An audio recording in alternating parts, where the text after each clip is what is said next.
Sorry sir, একটু ঝামেলা হয়ে গেল। I am extremely sorry. It's okay, next time থেকে যেন এমন প্রবলেম না হয় খেয়াল রাখবেন।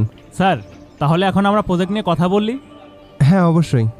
স্যার, আমাদের তো ওভারঅল প্রজেক্টগুলো আপনাদের দেখালাম, কেমন লেগেছে? আমরা অলরেডি অনেকগুলো কোম্পানি ভিজিট করেছি, বাট আপনাদের প্ল্যানিংটা আমাদের কাছে অনেক ইউনিক মনে হয়েছে। তাহলে স্যার ডিলটা কি আমরা পাচ্ছি? দেওয়া যায়। হ্যাঁ, of course. Thank you sir. Okay mister Shahabuddin, see you later. আল্লাহ হাফেজ। Thank you. ইয়েস। যে ছেলের জন্য এত কষ্ট করলাম রে বাপ, সে ছেলে এখন আর আমার চেনে না।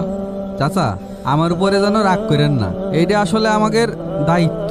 আর চাচা, এসব নিয়ে কিছু মনে করার দরকার নেই, সব ইনশাল্লাহ ঠিক হয়ে যাবে না।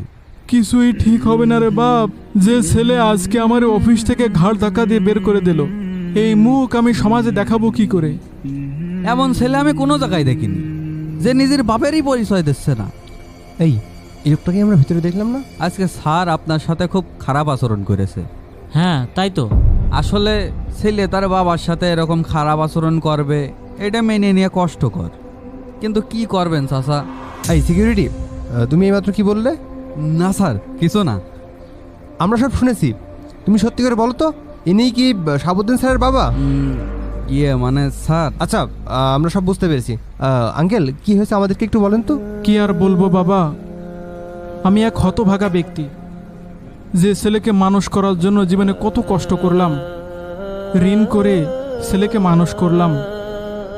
ছেলেটা প্রতিষ্ঠিত হলো, কিন্তু সে ঋণের বোঝা এখনো পরিশোধ করলো না। আজ সেই ঋণের জন্য আমার মায়ের খেতে হচ্ছে।